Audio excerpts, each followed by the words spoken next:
Bonjour tout le monde. Aujourd'hui, j'aimerais à nouveau vous présenter un cas pratique du tarot, cette fois-ci dans un domaine un peu différent, qui est celui de la collaboration professionnelle. Les tirages que je vais vous montrer peuvent s'appliquer pour toute collaboration, puis évidemment, ça marche également pour une collaboration sentimentale, mais ici, comprendre si on peut s'associer avec une personne ou si on peut travailler tout simplement avec une personne. Allez, c'est parti! Bonjour, je suis Sam, formatrice et consultante tarot. Si vous êtes nouveau sur cette chaîne, abonnez-vous pour recevoir mes vidéos quand elles sortent et n'oubliez pas la petite clochette. Je vais donc ici vous présenter 2 tirages pour comprendre comment analyser une personne pour une forme de collaboration. Histoire. X et Y sont donc 2 personnes qui sont dans des bons termes et qui ont décidé de collaborer ensemble. X veut créer un négoce dans la bière et il pense à Y et Y semble répondre à cette idée-là également, mais X n'est pas vraiment sûr du répondant de Y et donc va interroger le tarot pour savoir ce qu'il peut attendre donc justement de Y par rapport aux affaires. Le tarot que je vais utiliser cette fois, c'est un tarot différent, tarot des enchanteurs, de Barbara Moore également. J'aime beaucoup donc cet auteur. Il est assez différent, on va toujours prendre les mêmes tarots. Donc c'est vrai que les dessins sont très différents et très loin du Rider-Waite et ça va avoir également un intérêt, vous allez voir, dans l'analyse. Alors tout d'abord, X se demande si Y est vraiment la bonne personne pour s'associer. Donc la première question que X va poser, c'est quelle est la position de Y par rapport à X? Dans une association, on a 2 choses qui sont importantes. La première, c'est de savoir s'il va y avoir une bonne entente entre les personnes. Et la deuxième, évidemment, c'est de savoir si la personne qui va s'associer a un répondant. Je ne parle pas de répondant financier ici, je veux dire, elle est suffisamment solide pour collaborer avec l'autre personne. X sort donc 3 cartes, le 2 de coupe, le monde et le roi de denier. Alors vous allez voir, le 2 de coupe sur ce jeu ressemble à cela. C'est une très jolie carte qui montre 2 personnes sont en train de créer quelque chose qui est une forme d'association entre elles. Donc on peut déjà supposer que X et Y s'entendent vraiment super bien et qu'il y a un très bon courant qui passe entre ces personnes. La deuxième carte, le monde, bon, reprend évidemment le monde traditionnel tel qu'on le connaît, un petit peu évidemment embelli. Et donc la carte montre une personne qui sort de la mandorle, donc qui se libère, ça c'est très intéressant. Elle n'est plus enfermée, c'est comme si elle passait par une porte et en même temps ses baguettes sont très grandes. Et enfin la dernière, le roi donc de denier, qui indique ici donc avec la reprise du bâton qu'il tient dans la main, qui est le même que celui du monde, qu'il y a quand même un leitmotiv dans cette relation qui est quand même assez actif.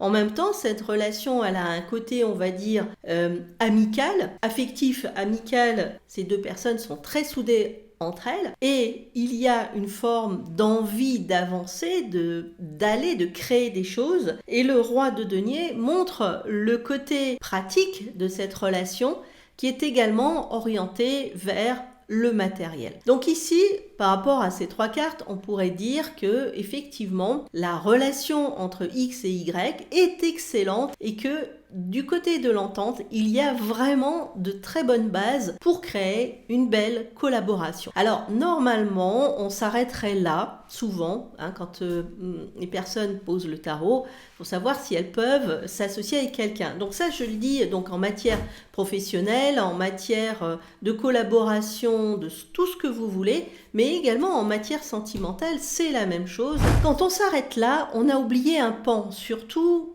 lorsqu'il s'agit de s'associer ou de collaborer avec quelqu'un. C'est de comprendre comment cette personne va se développer ou va agir dans le cadre de l'activité.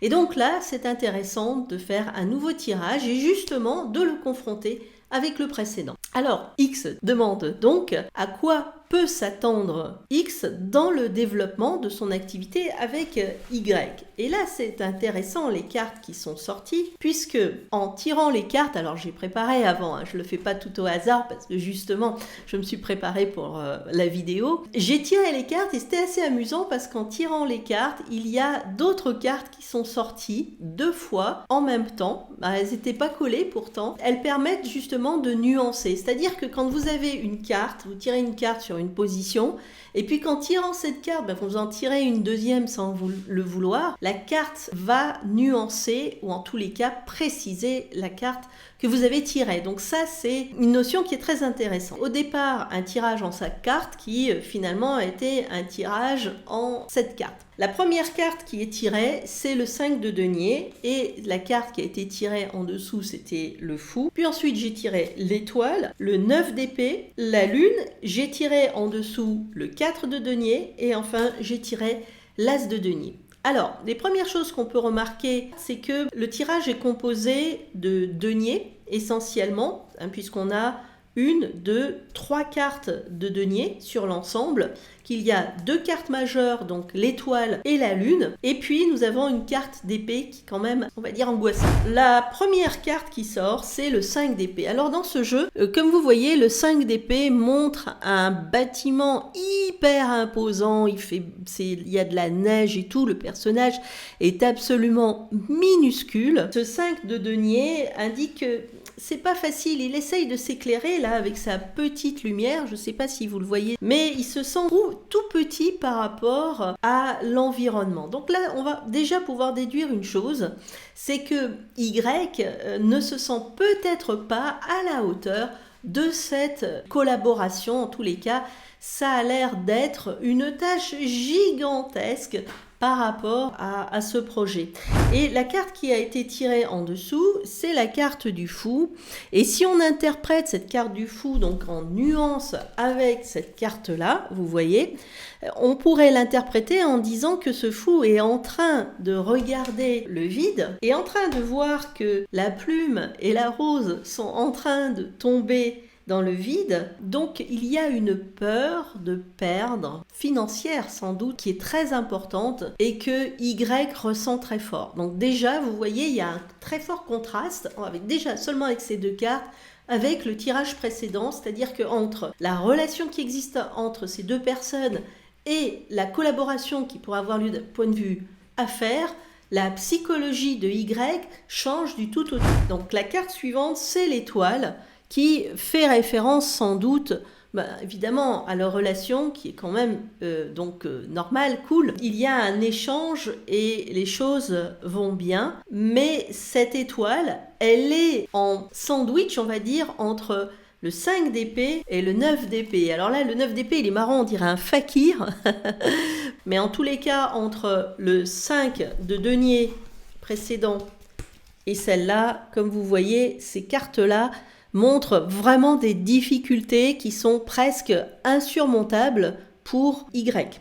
Donc ça, on comprend déjà que, on pourrait s'arrêter là en fait. C'est parce que j'ai tiré toutes les cartes, je les ai retournées. J'aurais très bien pu m'arrêter là. On avait déjà une très bonne réponse à la question. La carte suivante, la lune, montre à nouveau la même chose. On a cette sensation de quelque chose d'immense, de grandeur. Vous voyez, regardez, il y a vraiment ce leitmotiv dans les cartes, c'est intéressant. D'ailleurs, elles sont construites de la même façon. Vous avez à nouveau 2 tours. Ici, le personnage est minuscule et là, il y a un monstre qui sort.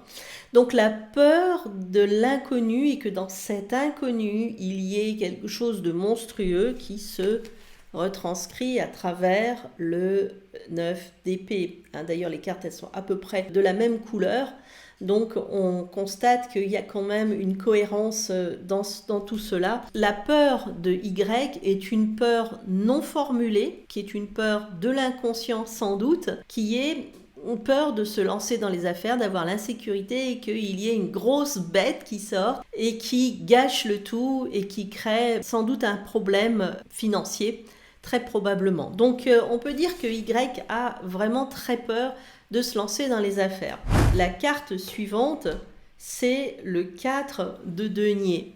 Et là, on a une porte fermée. On reprend nos cartes. Si on a le bâtiment, c'est presque comme si en allant se marcher avec sa petite lanterne, eh bien, elle allait frapper à la porte du bâtiment. Et qu'est-ce qui se passe? Il est fermé à double tour, ce bâtiment. Il y a des chaînes et 4 chaînes qui entourent donc les poignées. C'est impossible de rentrer. Tout est verrouillé, bien qu'à l'intérieur, on a bien une scène, il se passe quelque chose. Donc ça indique que pour Y, la situation, c'est un peu comme si une collaboration s'avérait complètement impossible et que Y se sent tout petit par rapport à la situation, par rapport aux affaires, par rapport à ses responsabilités, ne se sent pas en mesure de prendre ses responsabilités et n'est pas en mesure de tenir la route tout court. Et pourtant, la dernière carte qui est intéressante, à laquelle j'avais donné une position, puisque vous pouvez aussi faire ça, des tirages où vous tirez par exemple 4 cartes sans position et une carte avec une position. Cette position permet justement de donner une petite nuance sur le tirage. C'était le potentiel de la collaboration. Nous avons l'As de denier qui montre qu'il y a quand même un potentiel dans cette collaboration, mais ce potentiel, il rappelle plutôt la relation qui existe entre Y et X, qui est effectivement une relation à forte potentialité, peut-être amicale, peut-être pour faire des choses moins ambitieuses, mais pour se lancer dans le négoce de la bière, ça ne va pas marcher.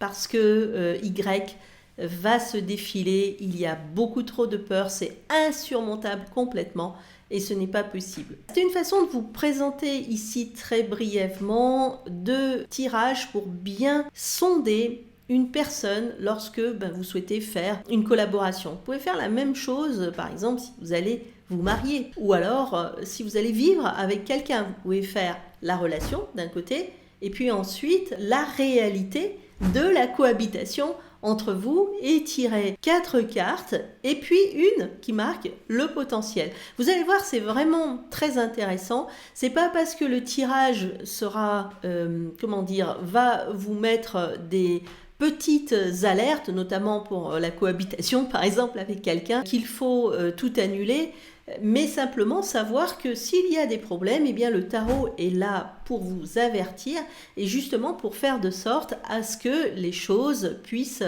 évoluer autrement. Dites-moi dans les commentaires ce que vous pensez de ce tirage et si vous avez essayé de le faire sur une collaboration, que ce soit professionnelle ou sentimentale entre guillemets. Je vous dis à très bientôt dans une prochaine vidéo. Merci, au revoir.